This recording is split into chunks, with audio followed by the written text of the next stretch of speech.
discutido es precisamente cómo esa división que se creó desde hace años entre una arqueología académica y una arqueología preventiva, ¿sí? No es, ¿sí? Digamos, en esa época de pronto fue muy natural, pero en este momento creo que la arqueología preventiva puede asumir los mismos retos que tiene una arqueología académica. Y lo que necesitamos es que los colegas de arqueología que hacen arqueología académica y que están en esa burbuja, también entren con nuestros arqueólogos que están haciendo preventiva y que están en esa otra burbuja.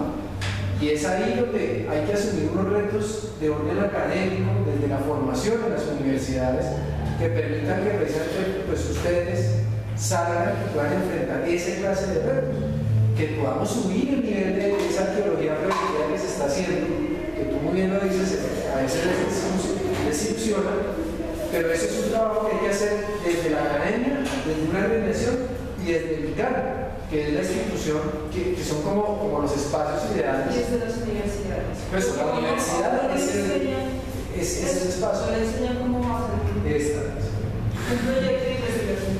Sí, no, de acuerdo con Juan Carlos, de eso se trata.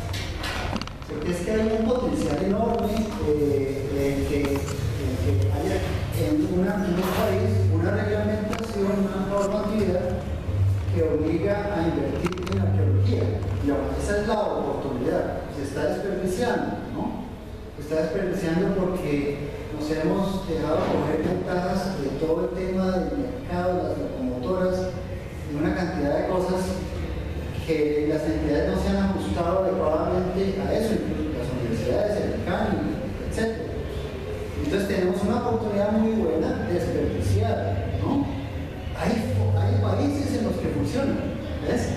Entonces hay países en donde la norma pues simplemente obliga a que las empresas inviertan en la arqueología preventiva, pero la arqueología preventiva hace investigación básica con recursos que las universidades ni siquiera se imaginan que existen, porque son mucho mejores.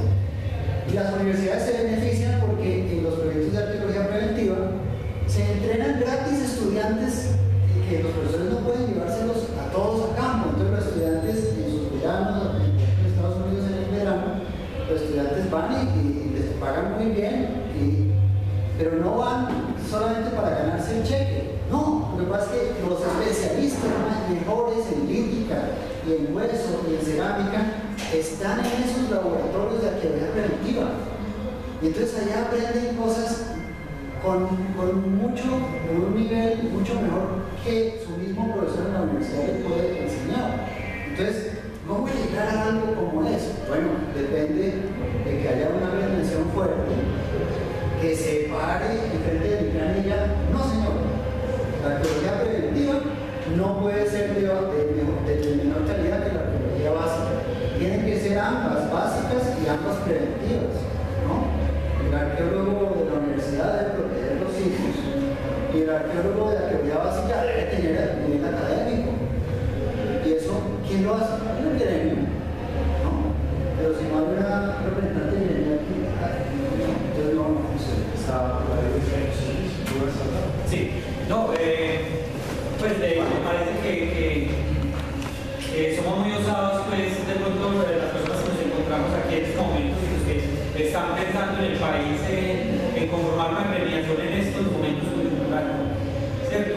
Porque si pensamos por qué hay tan pocos o por qué no hay más acá, es porque, no sé, al menos un millar de arqueólogos en estos momentos están trabajando y no tienen tiempo de nada, ¿cierto? Hay que, ahora hablar con Alexandro Martínez, ¿cierto? Y hablábamos de que pensábamos de que no nos pasara por España, ¿cierto? De que después de que pasara todo ese boom, ¿cierto? En la construcción de un montón de cosas, esa locomotora minera que se nos vino encima, después de que pase todo eso, 10, 20 años, y ya haya pasado de todo, ya quisiera que nos sentemos a mirar qué fue lo que hicimos y cómo lo hicimos. En esos momentos se está haciendo, desde la cúspide, ¿cierto? Desde el lugar, en medio de todo lo que está ocurriendo, estamos pensando en hacer una agremiación con nuestros intereses como tal, desde donde estamos trabajando. Lo digo como arqueólogo consultor, ¿cierto? El problema de la ética, yo creo que no podemos ser pues, más papistas que el Papa, ¿cierto? Y es de donde hablamos. Si uno mira, o sea, si aquí vamos a empezar a juzgar todos unos contra otros, a veces diría que respeto, ¿cierto? Yo creo que meterle más, obviamente la ética es fundamental, ¿cierto? Pero cada cual la tuvo desde que se estuvo en la universidad ¿cierto? Dio ese voto y sabe lo que está haciendo, ¿cierto? Para eso lo postularon y para eso está haciendo lo que está haciendo. Pero yo creo que no podemos meterle más trámites a esto.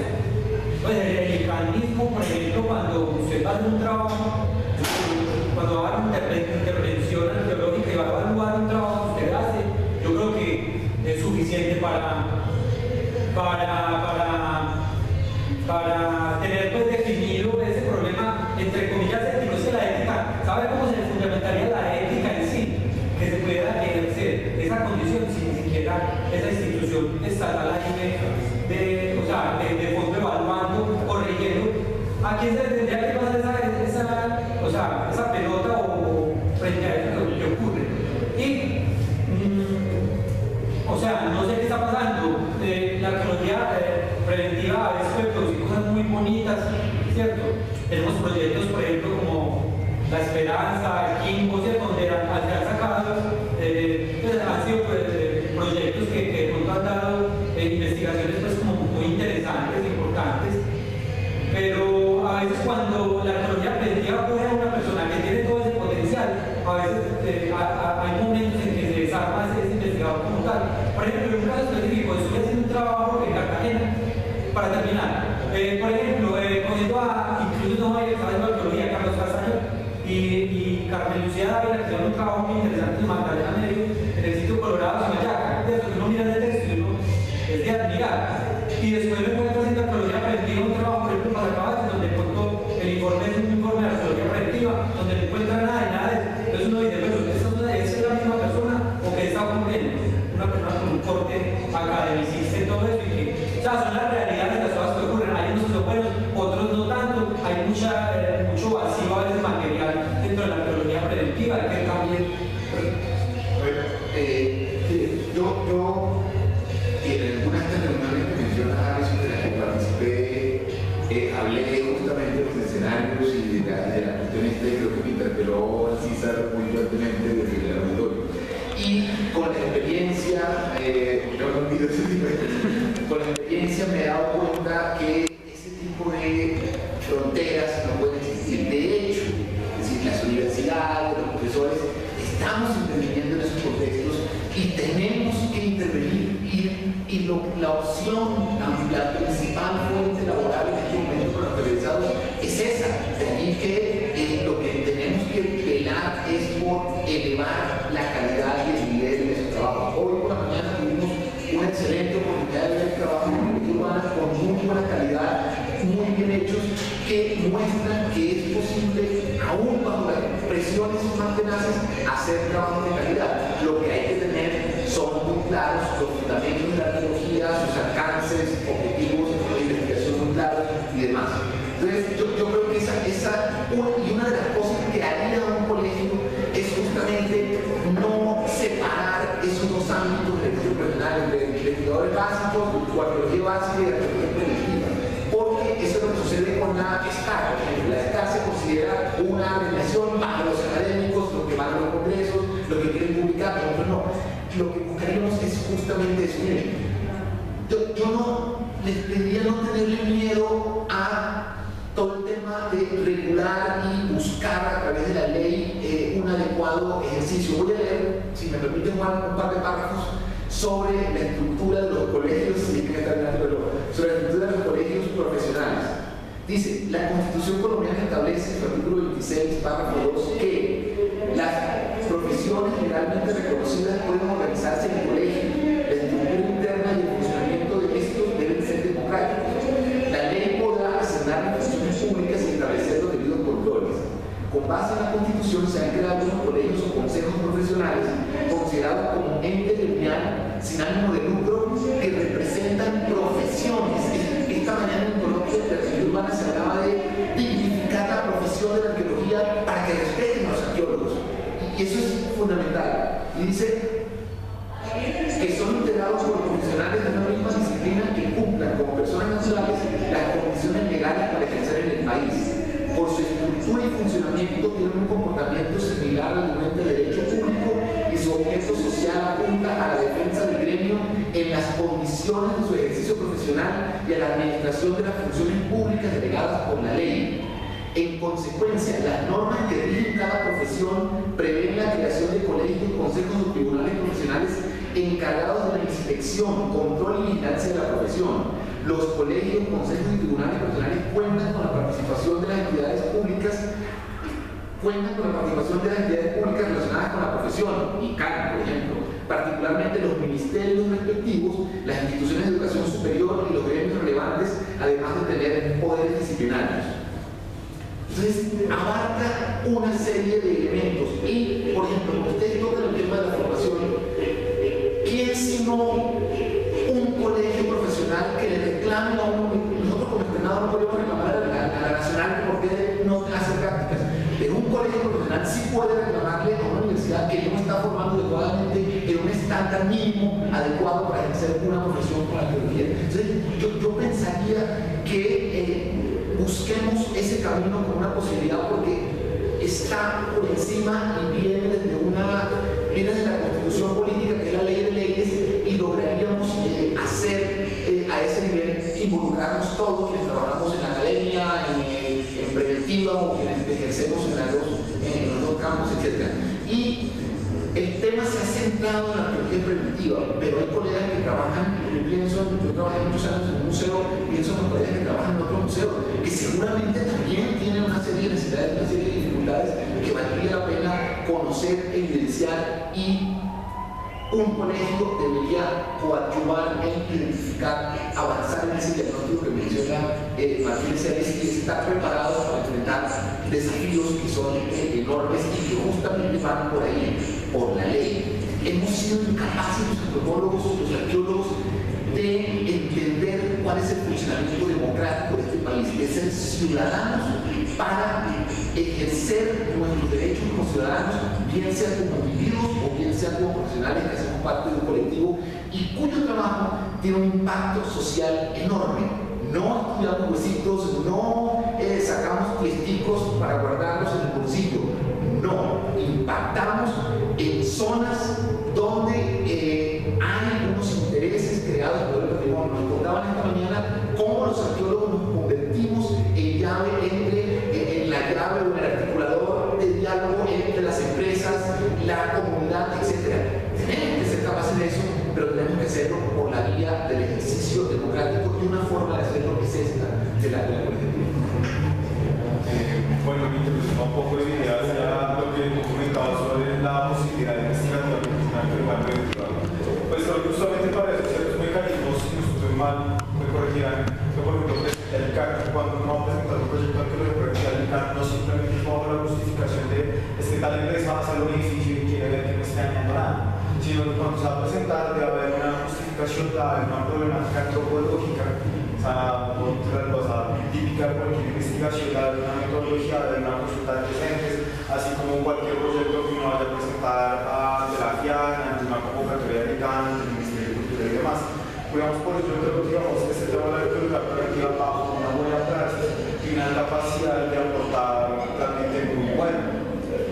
Y bueno, eso por un lado. Por otro lado, como una pregunta general, no sé muy bien, se tocaba el tema en cuanto, bueno, este fue un tema que me acuerdo que un compañero de la Nacional habló del Encuentro Nacional de Estudiantes de Antropología y Arqueología, que respecta sobre si con esta agremiación va a haber cierto control salarial. Nosotros teníamos entendido que hay ciertas labores, ciertas profesiones que hay como un control salarial de, bueno, usted cuánto recibe por este tipo de trabajo, igualmente sobre su grado de profesionalización, etc.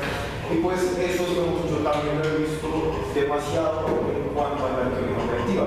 Entonces yo he visto casos en que digamos, bueno, primero digamos muchas veces hay como una competencia entre los arqueólogos, entonces uno va a ver un arqueólogo, la empresa lo contacta, o sea, el listo, pasa un proyecto por tal cantidad de dinero y bueno, pero otro que por cosas de la vida tiene rima con este arqueólogo, va y quita más dinero, y dice, bueno, elimino dinero en cuanto a factor de socialización, en cuanto a transportes y demás, y pues eso es un poco una competencia y muchas veces casos como el que tú dices, el estudiante Fuentes termina yendo a terminar recibiendo salarios porque pierde la inversión porque lo tienen a uno.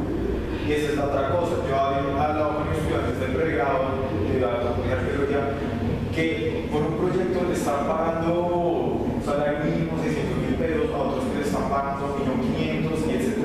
Y no se quedan solamente en situación de pregrado. He visto otros ya profesionales que dicen, yo siento que tal empresa me está migrando porque por hacer cubrirle totalmente, no sé, 10 hectáreas me están pagando 3-4 millones, otros que por ahí decían la palabra, la empresa realmente me facilitó, la empresa me está pagando todo lo que necesito para realmente solventar rápido la problemática arqueológica y me están pagando un salario de, no sé, 10 millones.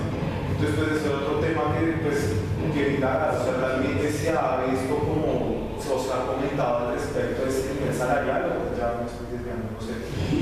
Sería uno de los objetivos, pero no, está dentro de las cosas que debería atender una organización gremial, por lo menos un mínimo acercamiento al tema de una tabla salarial, pero creo que son detalles, por ejemplo, de la tarjeta, o si hay que meterle más burocracia, no son detalles que ya se decidirán en la medida en que se avance, luego de decidir si la figura más adecuada es esa, y es llevar el proyecto de ley cuyo articulado habrá que socializar y con la mayor cantidad de políticas posible. No hay un articulado y esto no sería un articulado. Yo hago y no. No, pues yo simplemente quería hablar de la ética, a mí me parece importante y no creo que sea burocratización ni poner más trabas. Yo creería que sería una de las funciones de la agremiación ayudar a que ellos están diciendo que se nos están escapando unas vainas. Es nosotros como colegas hacer, por así decirlo, ese filtro y ponernos de acuerdo en qué es lo que se debe considerar el estándar de igualar los preventivos y los académicos, qué es lo que es bueno, qué es lo que es malo, qué es lo que debemos permitir, etcétera, etcétera. Entonces, no creo que sea burocrático, sino ordenarnos nosotros y respaldarnos. Porque entonces uno le podría decir, mire, fulanito está haciendo las cosas mal, apoyemos lo que está creando la empresa que le está cortando los fondos.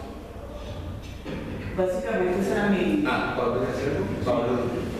Buenas tardes, soy Pablo Estilano, soy de Medellín, geólogo consultor independiente, tengo mi propia empresa de arqueología y pues me ha gustado mucho estar acá en esta reunión en Bogotá, pues puedo estar en varios conociendo colegas, con el ICANN que nunca había podido estar, siempre eran 12 años por carta. Y hoy, ayer con nuestra Víctor, porque me parece muy importante pues, estar acá y compartiendo todo lo que he escuchado muy interesante.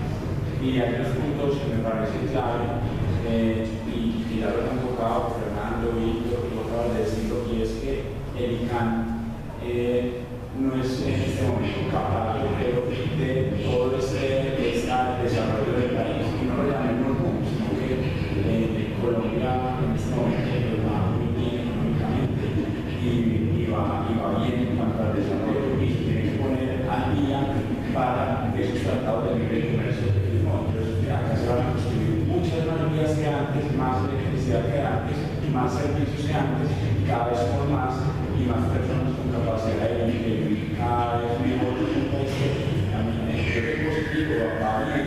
Y por este desarrollo que hay, la arqueología entra y va a tener mucho más trabajo. Entonces sí hay que organizarnos para prepararnos, para, así como por el Tratado de Libre Comercio se tienen que preparar el país, la